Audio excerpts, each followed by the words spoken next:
Hello, this is Greg Allison with Green Grass coming to you in the wee morning hours of the 20th of December 2020. 2 months ago to this day, on the 20th of October, I brought you a video talking about a shocking poll about what Americans thought about Civil War. That poll said 61% of those polled were bracing for a civil war. That means they felt it was very probable. And I go on in that video, check my links as to what the breakdown of that was. But that was a stark number of people 2 months ago, well before the elections. It seems that this tempo, this crescendo is continuing to build. So much so that I have been prompted to do 2 more videos just within the last few days on this topic. In fact, my videos that I have done on it in the last in just the last couple of days, I did a video on time to Texit about Texas's proposition, and there's a bill in the Texas legislature for Texas to consider secession from the Union. I also did a video right following that up about Civil War. What is it that divides us? What pulls us apart? And I went into great detail about the divisions within this country. So all that said, my friends, there has never in the history of the United States since the 1860s been an era in which we have been so divided. Matter of fact, I really wonder if you went around the streets in the 1860s, well, before the war started, maybe the year 1860, and talked to the average Americans, North and South, if they were quite as pumped up as we are today. I mean, I really got to wonder, back then, the news traveled slow as newspapers. I'm sure people had opinions, but I don't know, my friends. We are at a crescendo today. It is fever pitch. What people are saying, what they're thinking. The division in this country runs very deep and hot, and it just keeps building more and more and more. And people are just like, that's not a good thing. I am not for war, but I'm also not for being ran over. I'm not for having our rights taken from us.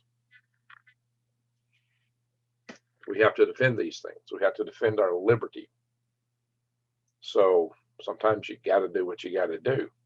But let's hope that somehow we can find a peaceable way through it, these things coming at us. The problem is this. Some people say it's already started.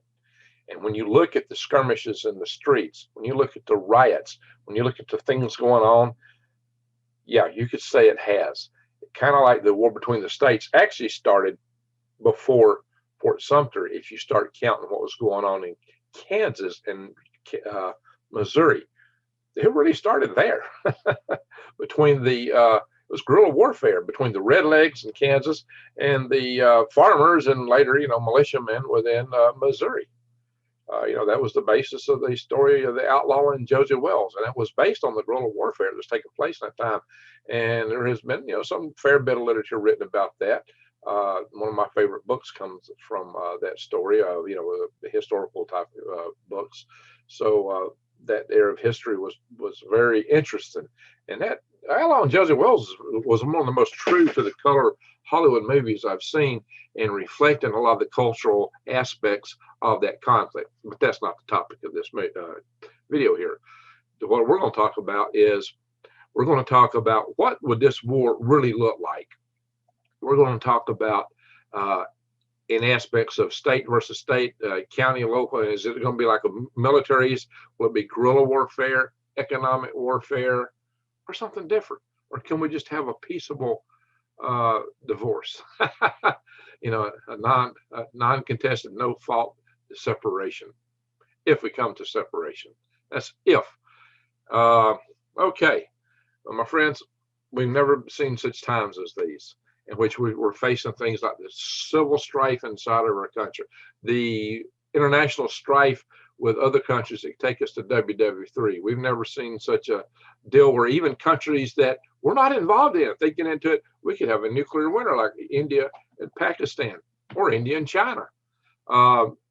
There are so many dimensions out there today that can cause our civilization great strife, and including the sun. If we do nothing to harden our power grid, we will lose it. It will not survive the sun. And our sun seems to be waking up from a deep sleep, and she seems to be coming out of it punching.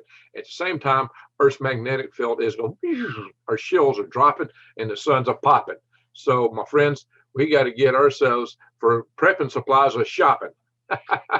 And in that regard, I got a special deal for you, of course, as you might have suspected. $100 off a 2-week supply of food that lasts you for 25 years. It's 2,000 calories a day, breakfast, lunch, and dinner. You get this and this deal, you'll be a winner. And hey, it's lightweight, easy to carry. The buckets have a value, and that's the cool thing about it. It's the lightweight aspect of it. You can prep with it. You can take out the patches, put them in your bug out bags, and you get other deals too. Check this out. This lasts 30 years, and this is a mega protein pack. Meters, like stuff like that. But you can also get veggie fruit packs, or you can get number 10 cans. Go to prepwithgreg.com. That is where you're going to find this special, prepwithgreg.com, and click on the My Patriots logo, and you get all kind of other prepping supplies. You'll see all kind of stuff there, so you can be ready. I've talked about that in my other video that I just did about prepping. Some of the things that you need to consider, some of the essentials, and I went into some of the other things that you might have not been aware of or might have forgot about, things you can leverage your prepping to make some things like water go farther. All right, now for that stuff, suffice it to say, I do a lot of videos about prepping, about things you need to know to keep your eyes wide open and head on a swivel, because there's a propositions channel to help you survive, thrive, and stay out of the hive. So subscribe to my channel, bang the update notification bell, and click all.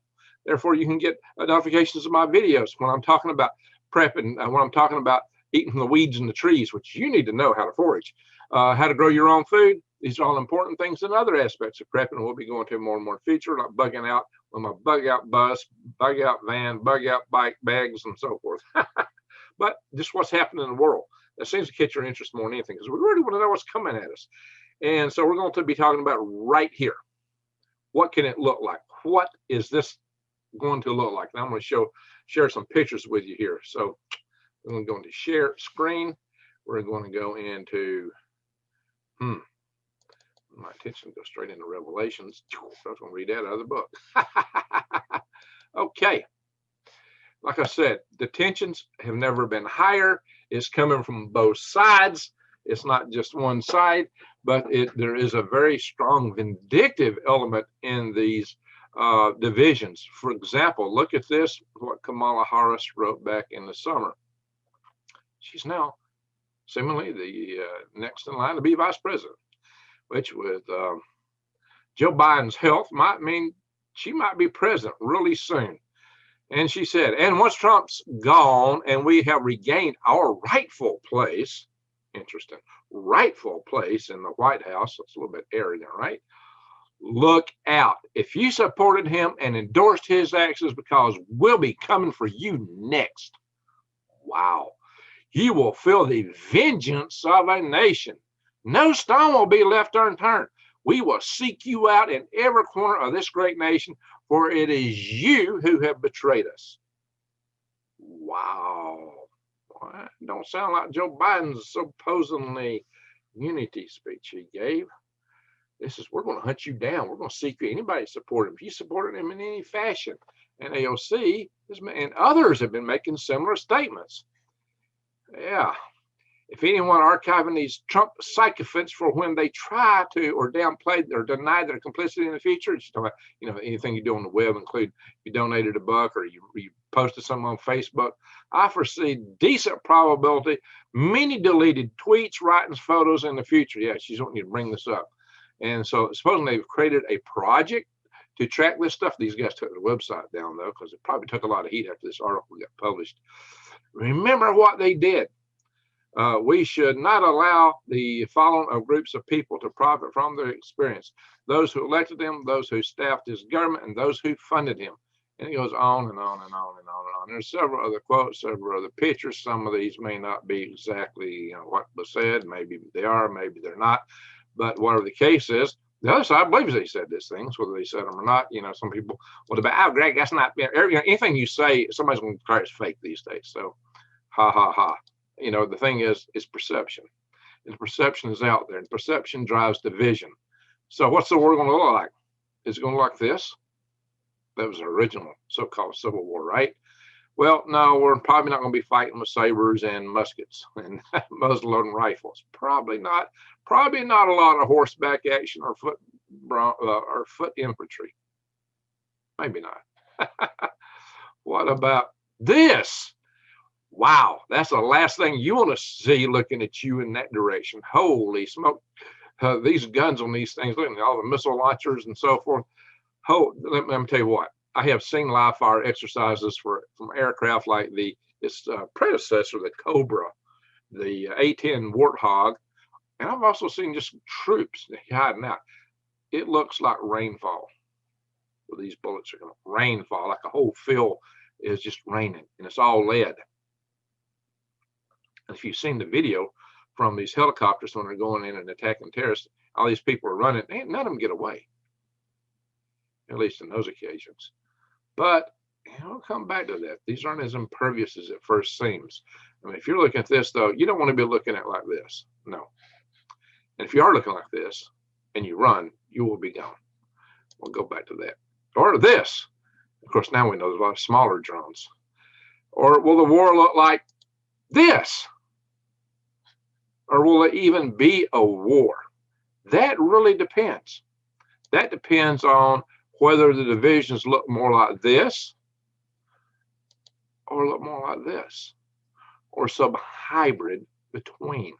See, when you get into this, you go back to what many people call the American Civil War, what we in the South often refer to as the war between the states or the war of northern aggression. Actually, a war between states. You know, a state is a nation by definition. But these are discrete blocks of land. The South seceded from the Union and formed its own government. Therefore, in many respects, it was a war between nations. And this is the southern states that seceded. And these are southern states that some of which voted secession, but they were already occupied by Union troops, like has happened in Kentucky. Well, you vote to succeed after you're occupied just isn't going to get you much. Similar things happen in Missouri. Missouri wound up kind of sort of two-state governments. Maryland was under occupation from the get-go. They had no choice to succeed. That Mason-Dixon line's right here, by the way. That's the Mason-Dixon line. Delaware. Delaware had to go wherever Maryland went. You know, there was just no choice. Some of you may be aware.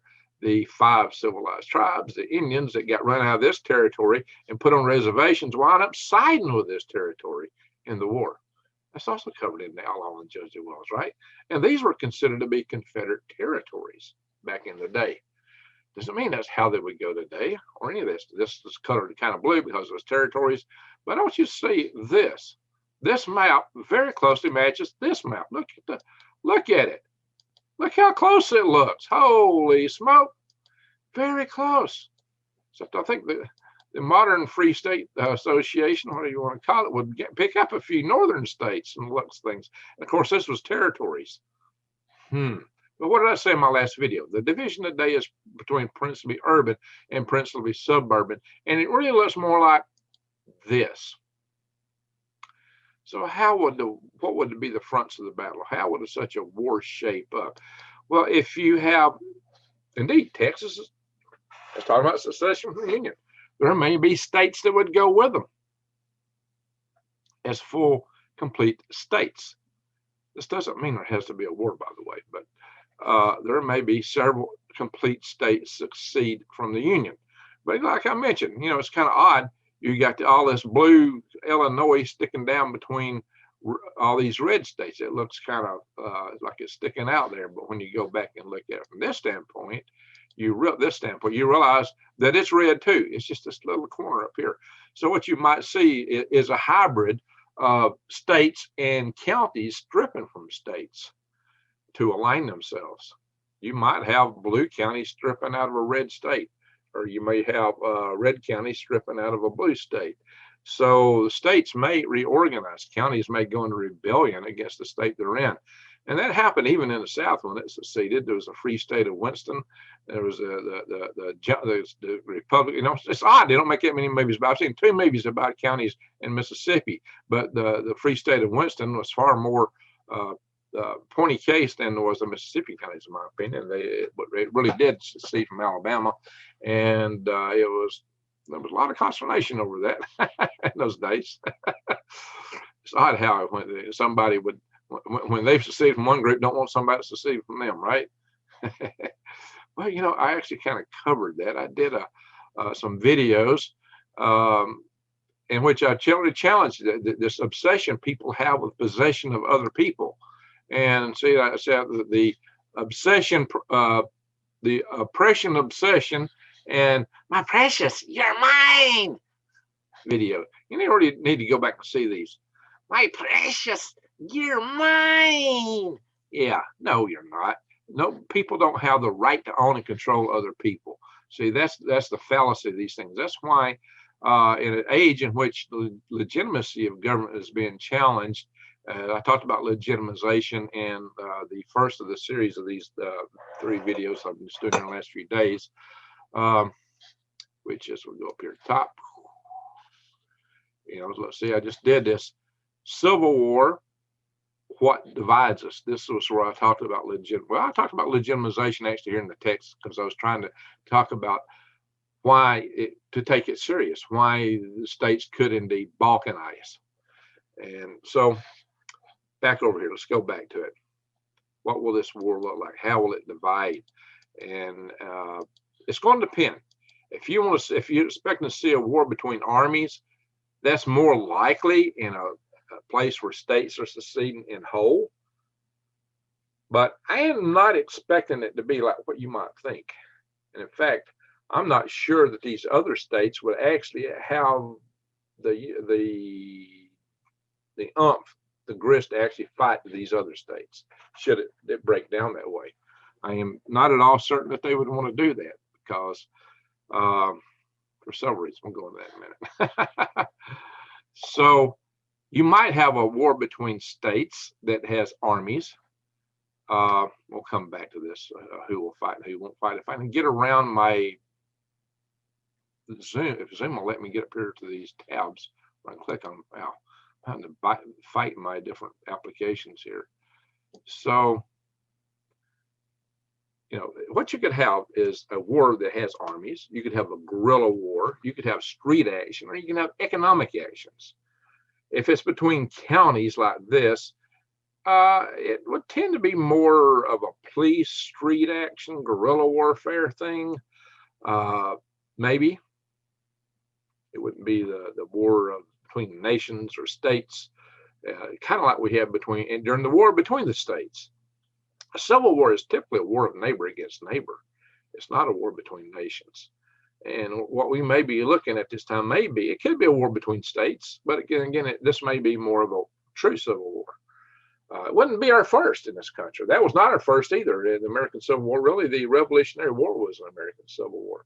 You might say the French and Indian War was a civil war to some degree, but especially the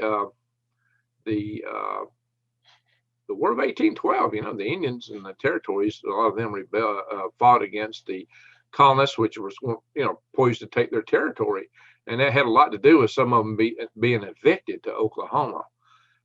There was a porch band of Cherokee Creek Indians that actually sided with the Americans, and they remained. They did not get evicted. So there's that aspect of it. I'm not talking about the merits of or against being evicted. That was not a good thing, but that is just a matter of history now. So would these guys fight these guys? So we'll go back. So I've asked the question, would we have a full-up military war between states? Would it be guerrilla, or would it be economic? Now, all of these things are possibilities.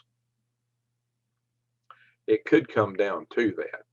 I am not much expecting there to be a full-blown military fighting against each other, and I'm actually leaning toward the economic part of it, and I'll go into that later. Why? that might be the case, and why that would be a little bit more hopeful for at least the red counties. I'm going to explain to you, as I said, these blue territories are going to lose no matter what. They're going to lose. They cannot win. They think that they got the upper hand because they got the most people and the most money. They got the money. You see that? 50 counties control 70% of the GDP in the United States, as opposed to 500 counties control 70% of our gross national product. Then 2,400 counties only got 30%. My friends, that's books. That's who does the bookkeeping, who does the speculation, inflation, Wall Street, the big banks of New York, Silicon Valley, Trade and Information Services. Well, my friends, I got to show you something. This is where the food's grown.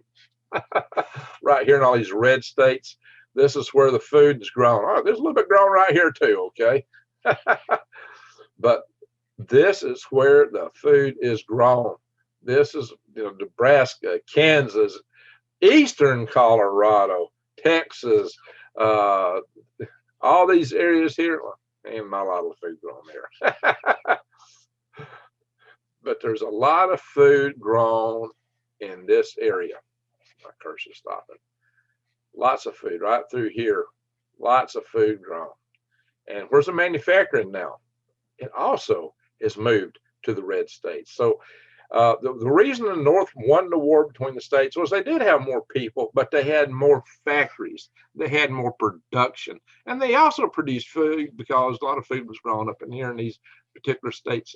And they decided they were part of the North in the war between the states, as you can see from the original pictures that I put back here somewhere. Right here, no, right here. Ah, but look, these states are going red. And in fact, much of Illinois is red. Actually, Michigan could go red. Wisconsin's up for grabs. So this is not a clear-cut picture. So another thing about militaries. If it is a war between militaries, bear in mind, the United States military would split.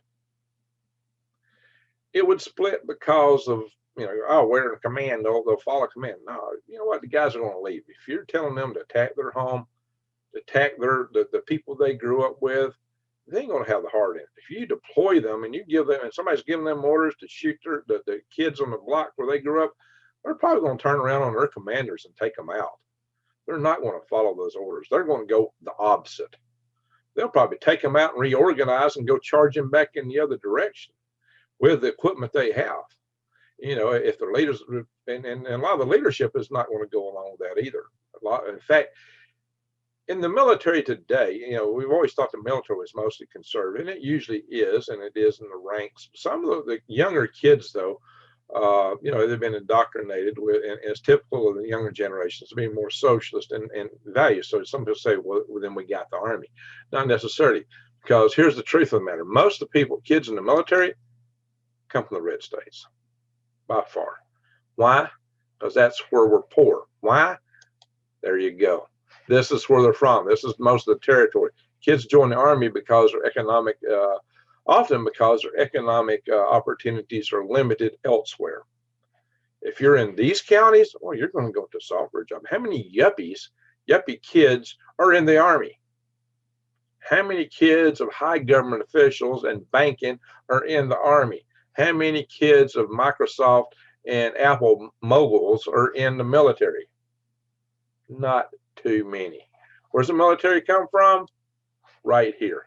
And those kids might be a little bit on the liberal side, but when they realize who you're going after, yeah, they're going to stay with their family and their friends in their neighborhoods. They're not going to go. Suddenly their philosophies are going to start to shape around. You know what? When I went in the army, I was a socialist, a liberal, and I learned in the military how government really operates, and all my ideal values of what I thought the government would be shattered.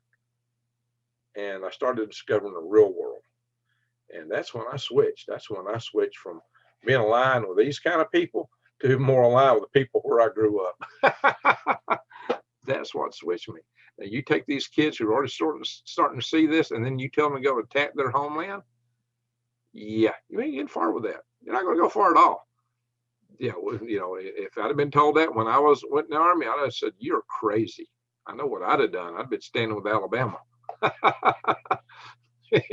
Yes, and you can expect these kids will do that, whether they're from Kentucky, whether they're from Nebraska, or you know, wherever they're from up in there, Idaho. These guys are not going to be siding with these guys. And how many do Massachusetts have in the Army in New York City? Now, there's some kids in my block in New York City in the military. I'll give you that. There are some kids, the poorer kids. But and the ones I remember didn't have a whole lot of fight in their spirit. So you need to think about that. And but the police aside was, oh, who's leading defund police, huh? Where do you think the police are going? Yeah, the FBI may be a federal agency, but aren't they kind of on that defund list too? So the federal forces will divide in a situation like this. They're not going to do what some people think they will do.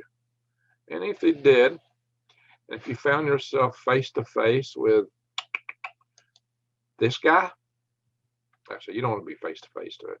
Any guerrilla soldier knows the way to take out these guys. You get them in the rear echelon, because it takes a lot of logistics to support this stuff. A long chain of logistics, which is vulnerable. Oh yeah, the Somalis did take them on directly, didn't they? At least remember Black Hawk Down. Okay, that's not a Black Hawk, but there are Black Hawks that were very much an attack configuration, by the way. Yeah, this is an Apache. This is a demon. Oh, let me read to you something. Take a look at this guy. And let me read.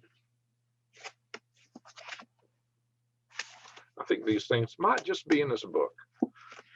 Maybe in a battle somewhere else. But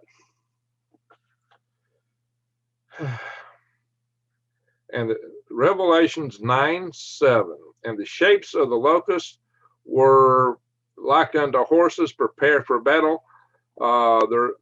On their heads were, as it were, crowns like gold. Crowns, see, does this look like a crown? There's a little gold in there. But, you know, some of them might be spinning so fast and flashing, it might have made them think of gold because of this fast spin, the flashing. And their faces were the face of men. I see a man right there. The faces were the face of men.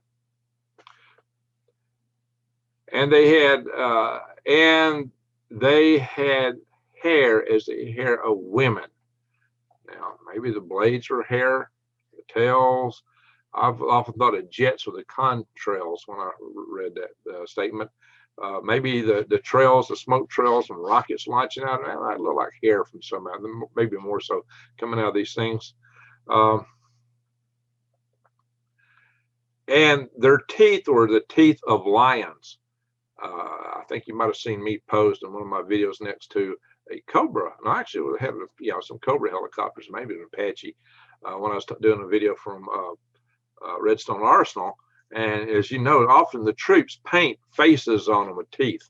That is very typical for combat helicopters. And they had breastplates, as it were plates of iron. Yeah, okay. It's like plates of like iron to me. They might not be iron, but they look like it's somebody 2,000 years ago. And the sounds of their wings were the sounds of chariots of many horses running to battle. These things aren't exactly quiet, are they? And their tails, like unto scorpions. You see that tail sticking up like a scorpion tail? Wow. And there were stings in their tails. The power was to hurt men for 5 months. So yeah, well, they got plenty of sting carried on these things. So are these things prophesied in here? I don't know. It sounds highly suspicious. You know, when I was a kid, that caught my attention. I mean, when I was a kid, it's like, ding, I know what that is. That's a helicopter. And there's talks about things that sounds a lot like tanks. So, but say if you're in the eastern wood, see, these things got infrared cameras. You see, this guy's got a clear forward-looking infrared camera. Boy, it'll spot you in a New York minute, faster than that, in a nanosecond, because that thing, will see your heat signature. It's hard to hide your heat. They'll zoom in on you and nail you. But you can do it if you're in the east or you're in the forest, you got cover from forest. It might be hard for them to put a target on you. If you're way out in the high desert, yeah, you can't hide as well unless you're in the ground. There's that. But you can't hide as well, especially out in the open. But if you're out in the middle of nowhere, you're going to hear and see. What did it say? Like a sound of chariots. You're going to hear and see this thing coming from a long way. There's a good chance you might see it before it sees you. Then all you got to do is put right there. It may be able to fire thousands and thousands. But if you're really good, and you probably aren't that good, but if there's a bunch of several of you kind of scattered around, you might get lucky, maybe. I'm going to tell you what, if you're out in the open and you're running from this thing, you're dead.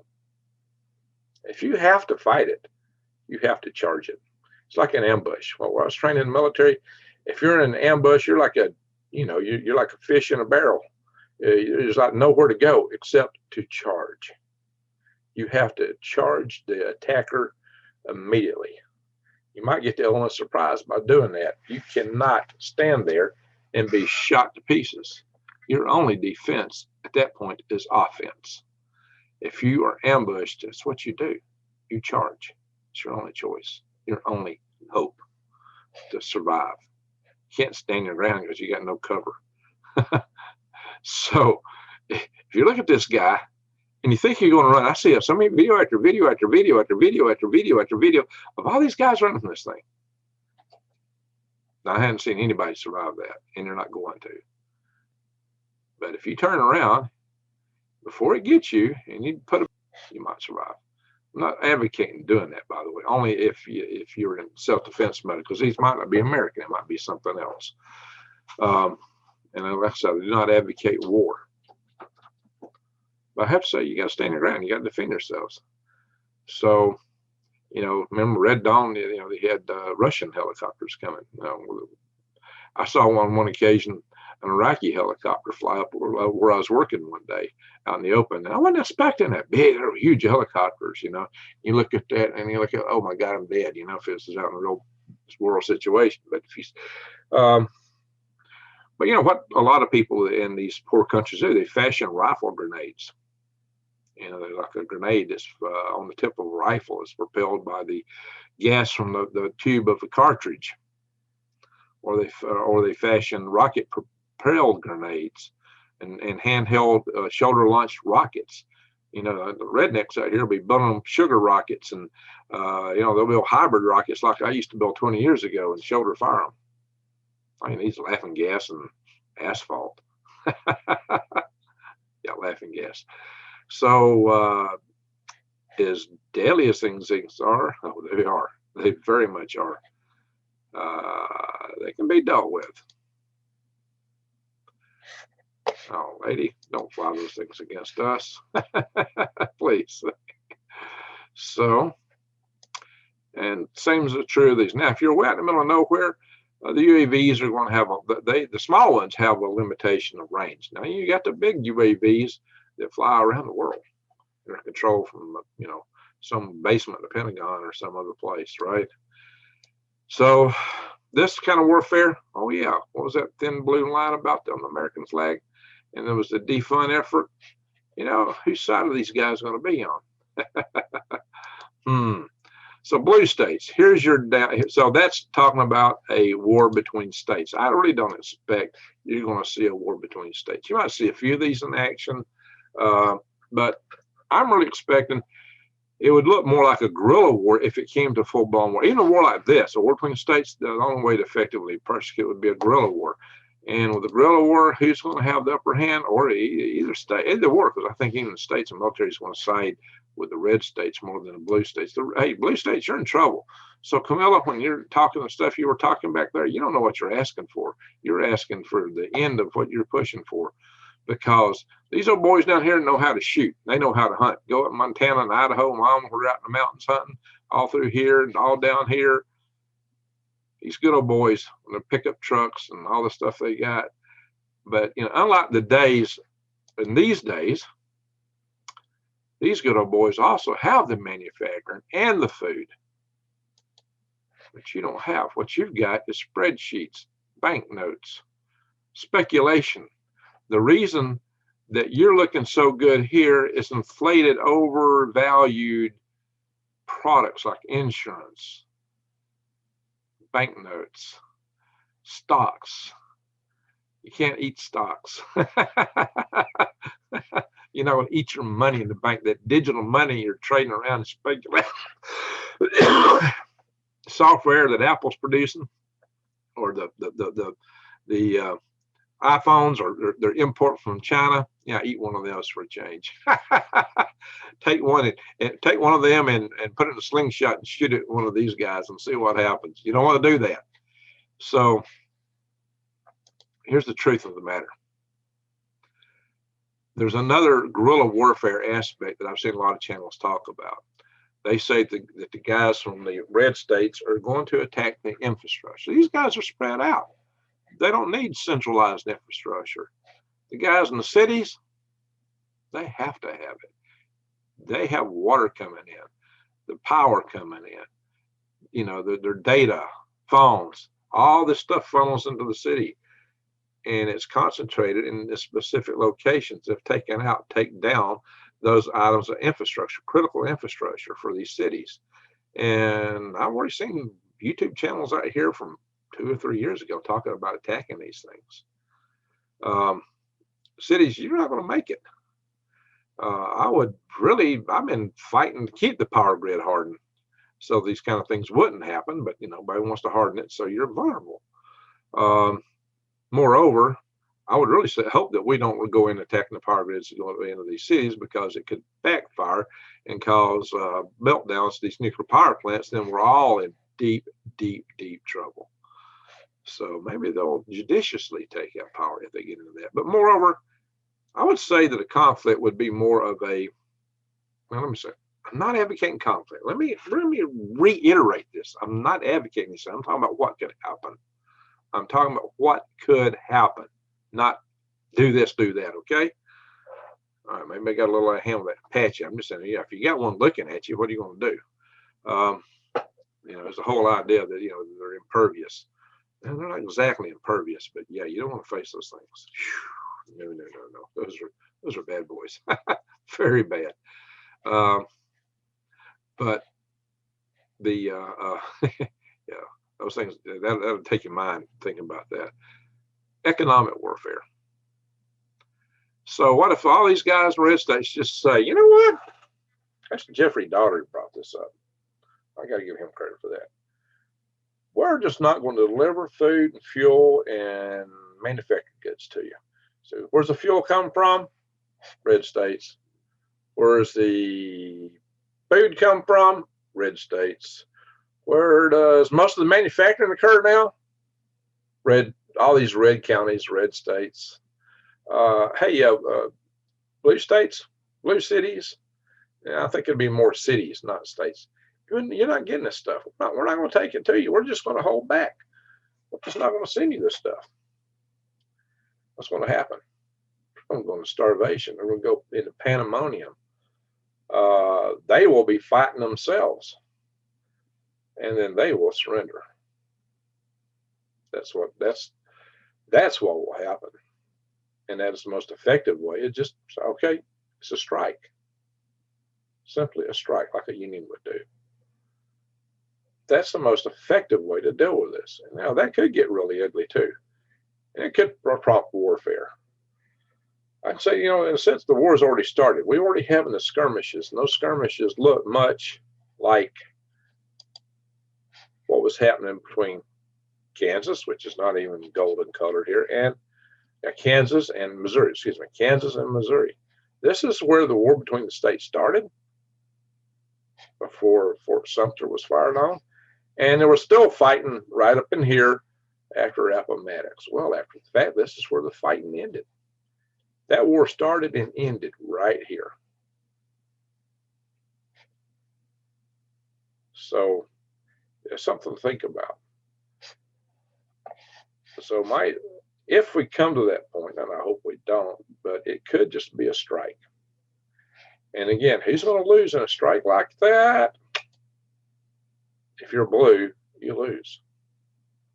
You can't sustain it. And how are you going to go attacking? Because this is diverse. And the thing about guerrilla warfare, so you're going to send an army after a group of guerrillas. What do?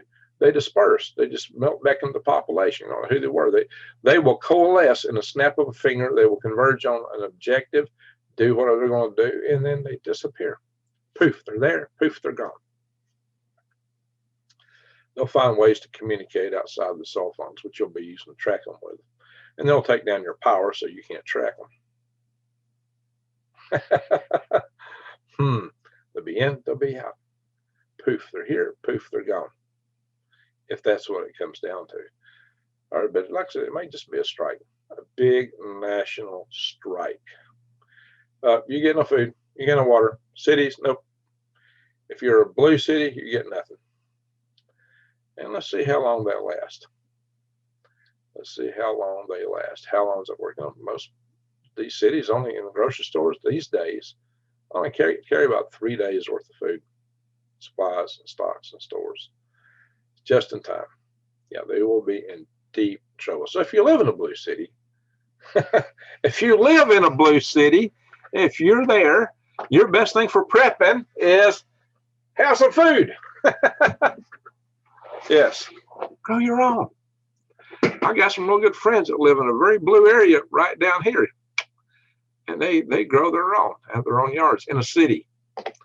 They will be well placed. They'll be in high demand. So I am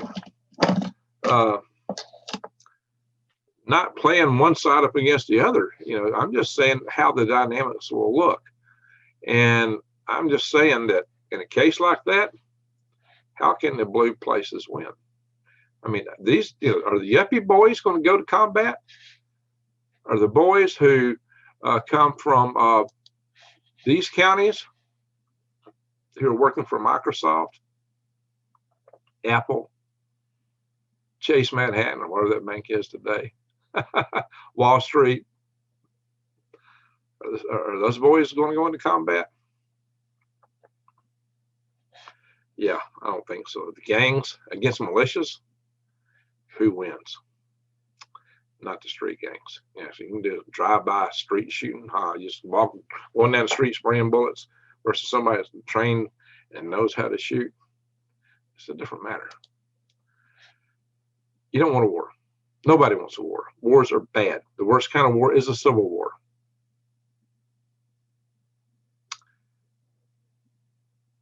I think we need to find a way to get along. If that doesn't happen, I hope we have a peaceful, no-fault divorce. But if you just can't get over it, if you got to, my precious, you're mine, I'm going to get you, or I'm going to hunt you down, like Kamala was saying, if that's where you want to go, shame on you. You don't know what you're asking for. Don't go there. Sometimes it's best to let sleeping dogs lie. Don't go after people like that on either side. Neither side should do it. Just because you hold a belief, a political belief, a religious belief, that's no reason for you to be attacked. But now, if your belief says you've got to go attack somebody else, or you want to be doing that, then the other guy ain't got to sit down and take it. And they're not going to fake it. You come after them, they're not going to go, oh my gosh, oh look, here you go. So what's going to happen? So you're expecting some of your little thug groups are going to run around the country and knock on all the doors for you got a database. I've seen it. And you got a map that shows every house and every person that gave campaign contributions to this and to that one. And so I've even heard it said you were going to go to those places and go after them. Yeah, good luck with that. It ain't happening. You're not going to get far. You're not going to go far at all. I'm going to tell you that. I don't care whether you got your little thug boys out doing it or you put the full force of the military in it. Either way, it's not going far. You're going to, you done. If you let loose those dogs of war, they're going to turn around and bite you. Don't go there. It's not worth it. It's not worth it. And that's the final thing here. It's not worth it. But if it comes down to it, the most effective way to do this, strike, and you lose. if you're on the blue side. You lose. Strike. Just a big general national strike. That'd be a big wake up. And maybe even when you're begging for blue states may just cut you off completely from there out. They may say, we're not going to give you anything. We're just going to let you starve and fight each other and eat each other until your population drops to the point you're never challenges again. There's nothing left there. I've heard that one thrown out too. I'm reporting here. I don't shoot me. I'm the messenger. I'm just telling you what I came here to tell you what it could look like. I'm not advocating any of this stuff. I'm advocating peace. In fact, I help groups prayers in my organization. We pray for peace. I've held prayers on my channel praying for peace. But this is what you don't want a piece of. Yeah. So, yeah, strike. I don't care what kind of armies and forces you put out there. If this population here says, no, we don't go, we're not going to give you. Yeah, maybe you think you're going to run around out here and take it. No, you're not. You're not getting far. It's not happening. You're not getting far at all. In fact, what's going to happen is the red territories will take over blue territories. And what you're going to see then is, say, if you're in Chicago and you're all interested in putting the rest of the nation down in your way, and you think, oh yeah, we're a blue state, we're going to take this, look at us, then what's going to happen is your territory is going to change, because there's going to be a South Illinois. And South Illinois is going to start right here and go through here, and everything west and south of that line is going to be the new South Illinois. And that'll be Northeast Illinois, Chicago. So that's going to change the country. Matter of fact, y'all want to make DC a state? Okay, fine. Then make South Illinois a state. Make Upper New York a state. We could have some states in the state of Jefferson. Make the state of Jefferson too while you're at it. These people want to unite. They don't see themselves as part of either of these groups. How about Eastern Oregon, Eastern Washington, the state of Eastern Washington? Yeah. Do you really want to go there? Well, I would tell you that if we wind up in a civil war, you can bet a lot of these, just like these counties got split off and went to the Union, they're going to be fighting with the red states. This is very red. That's very red. That's redder than Alabama if you look at it. So it's Kentucky. So, guys, you don't want to go there. You just don't want to go there. So if you live in these blue territories and you're just hankering for this and can't wait, wow, we're going to get them. No, don't do it. Don't do it. Let the sleeping dogs lie. Let it go over. Let it blow over. And let's find a way to get along. If we can get along, we're far better off in this country. And we'll be better off if we can remain a country. In that regards, especially against things going on in other places. But as I showed you in the video where I was talking about what divides us, we really aren't one country. We really are different nations. And maybe we will balkanize according to that. And maybe it's a good thing. It don't have to be a bad thing. It goes against globalism. That's the good part of it. We just got to find a way to stand up to those who would globalize us, with like China. But then again, a union of red states would be more resolute to doing that than a country dominated by these regions. So there you go. Yeah, I think China may seem to think it's a good thing to press to divide us, but they might be the ones that lose in the end. I don't know, my friends. I'm just talking about what it may look like. The sad thing is, I don't know how we get out of it. The division in this country is so stark. A lot of people, well, Greg, just lay down and take it. This is how the vote went, and this is what's going to happen, and just be done with it. Well, if you're going to go out hunting and leaving no stone unturned and go after people and you're going to take away their freedoms, if you're attacking this, you're saying I can't defend myself, but oh yeah, we're not going to let you have police to defend you either. Blah, blah, blah, blah, blah. Whatever I think don't matter, because the people aren't going to put up with that. They're not going to put up with it. When you start coming around and taking up these things that people got to defend themselves, they're not going for it. And more people have been doing this than ever before.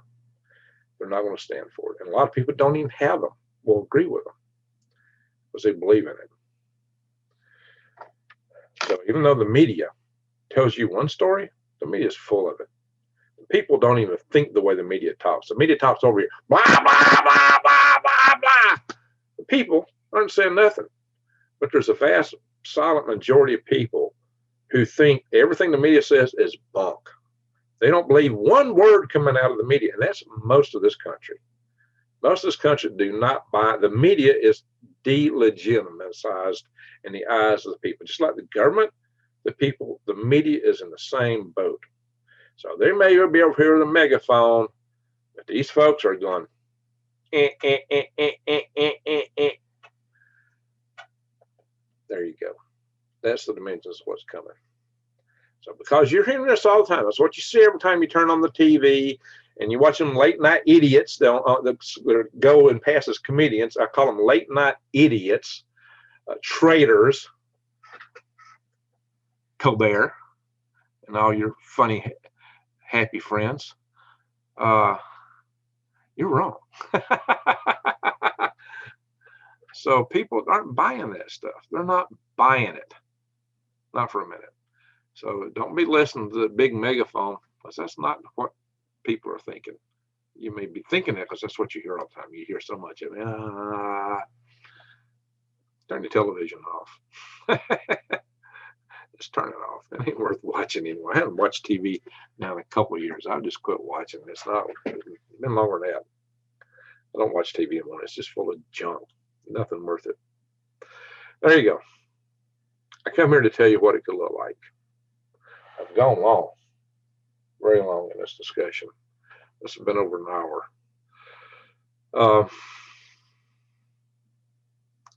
So I've talked for an hour and 20 minutes so far. It's not a pretty thing. It's not a good thing. You should never want this. A civil war is ugly. Any war is ugly. It's bad. You don't want a war. Because, it's bad. It's just, there's nothing good about it. There's nothing civil about it. And it's, I think in the American Civil War, what goes by those words, more Americans died than that.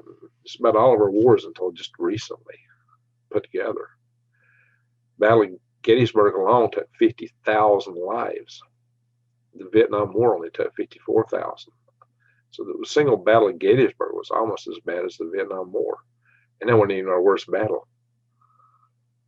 And that was back when we were firing black powder weapons, muzzle loaders, with no helicopters. And we didn't have all the infrastructure to go down and cause the problems it would cause in the war today. Oh yeah, war today would be far, far, far worse. A lot of people have romantic ideas about how great this would be. No. So let's hope that if we do separate, and that's enough, if we decide that we need to separate because we just can't live with each other's politics, nobody has the right to be owned by another somebody. If these guys decide they don't want to be part of these guys, they have the right not to be. I don't care what you say. You don't have the right to say, we own you. You're ours. My precious. No, you don't. You don't. So if these guys decide they want to go in a different direction, if that's what they decide, that's their right. If you decide to go after them, conversely, if these guys had the upper hand and these guys want to leave, I'd say goodbye. Good riddance. Oh, most of the economy is going up the door. That's where most of the money's at. Yeah, it's funny money anyway. It's overinflated by speculation, overvalued, overpriced stocks, overvalued information services, overvalued banking services. Ha ha. So what? You can't eat it. You can't ride in it. It doesn't give you gas, energy. Now, this is the meat of the nation right here. This is where it's at. This is the heartbeat. You call Flowerland, it's actually the heart of the country. It's the heart. It has heart. It has heartbeat. So don't ignore that. So if y'all want to leave, hey, Vermont, you want to go? New Hampshire, you want to go to Massachusetts? Don't let the door hit you in the tail end on your way out. California, bye-bye. Of course, look, well, some of these people don't want to go. But look, we got red here, red here. And, I think, state of Jefferson, might be in the making. Eastern Washington. All right, so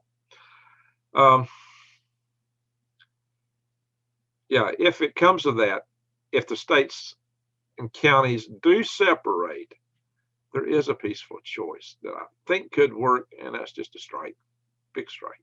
There's no point in war. Now, it may be that people will line up and they will just demand it. They may take it. You can't go. It might happen. It just may happen. It may be unavoidable. That's the sad thing. It may be unavoidable. I hope it's not the case. If we do break up, let's do it peacefully. Let's have a no-fault divorce. So, okay, you go off and have your little red experience. And you have your little blue experience. And, look, the blue states ought to be happy. They'll get to do blue stuff. Red states can do red stuff. Each group should be happy. We get to do our own thing. We ain't got to worry about these guys telling us we can't do, right? Could be. But the problem is that obsession and possession. That obsession with you're mine. See, that's the problem. That's what leads to war. Everybody, we own you. We own you. We're going to get you. Yeah. No, you don't. No, you don't. That's the problem. That's where the war starts in. But they don't have to be. It don't have to be. But if it comes to that, if there's no other way, and everybody here wants to leave these guys, or these guys want to leave these guys, or whatever the case is, and if it comes down to a fight, and I hope it don't, strike is the most peaceable way to handle that. But then the red states win. The red counties win, hands down, win. They go, oh yeah, I don't need to eat your banknotes. I've got real value in my beans. So what? The bank guys go poof. I got real value. The real value in property and beans and production and factories. That's where the real value is. Not in your banknotes, your stocks, your ones and zeros. Yeah, I can't eat those digital ones and zeros. And Silicon Valley, I can't even eat those. You make chips all the time, but those chips are just too crunchy. They're not very digestible as silicon chips, They're not good with barbecue. I don't know. So there you go. So I know you watch this country. So I know you watch this video this long. Say, Greg, I know where the heartbeat of the nation is. I know where the heartbeat of the nation is. It's right here, right smack dab in the middle. There it is. There's where the heartbeat of this nation is. See that? All through here. That's all the heartbeat. Actually, the entire center of the nation. This is all the heartbeat. So about the only exceptions are the coastal regions, right? And here and over here. Yeah, there's some other blue spots, but yeah, yeah, I don't know.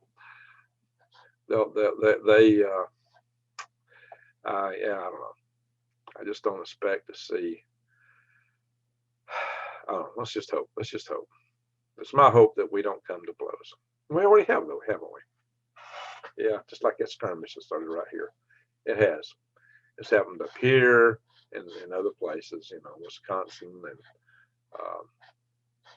Cincinnati. We've come to some blows.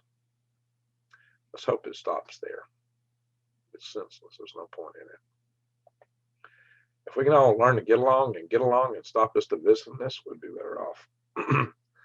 But it just seems to be going higher. I don't know how to get back. I think Humpty Dumpty's already fallen off the wall and shattered in this country. I don't know how we get back. Maybe some of you do. Maybe we'll figure it out. There you go. Maybe we'll figure it out. How to patch it back together. I'm not advocating war of any type. And if we do split up, let's find a peaceful way to split up, and let's find a way to cooperate. If we do split up, yeah, we might have a strike first, just so that the guys in the blue areas know that it's not worth pushing it too far. But then let's set up a new deal, a deal to cooperate. Because again, the guys in the cities really need the guys in the country. You're going to need the fuel and the water, and yeah, you're going to need water, fuel, food, manufactured goods. You're really going to need that stuff, and you'll have a demand for it. So we ought to just find some way to cooperate. We might just go separate ways, but let's cooperate. And maybe we could do some big things together, some big projects, like defend ourselves from China, go to the moon, or wherever else. Some big things. Maybe we can keep that going. And a lot of the big projects and programs we've had going all along, the ones that we jointly decide are worth doing, well, let's keep doing them if we go that way. And then we'll just, we'll have a kind of agreement between the states that come out of this, kind of a treaty organization, maybe. I don't know. I'm not for war, but I'm not for being run over either. So there are other ways. There are other ways. Will it happen, though? What will happen? That's hard to say. Just because there are other ways don't mean it will happen, because there's this whole possession complex. That's the problem. Instead of possession complex. And I've talked about that in videos going way back. That's what may start conflicts. And then there's those people that are vindictive. On both sides, by the way. There's vindictiveness on both sides. And they will persecute things and prosecute things and push things. So I expect there will be some skirmishes. There may be some gang violence. This is why you need to be prepared. You need to be ready. I'm expecting there will be violence. I just hope it's not a full-blown war. At least a bang-bang war. There'll be violence. There may be gangs. There may be militias. There may be street activities. There may be riots. Yeah, it could be full-blown riots. Maybe they will try to go out in the country and get far. But we'll see. Just be ready. Be prepared. You really should be prepared. Don't be scared. Be prepared.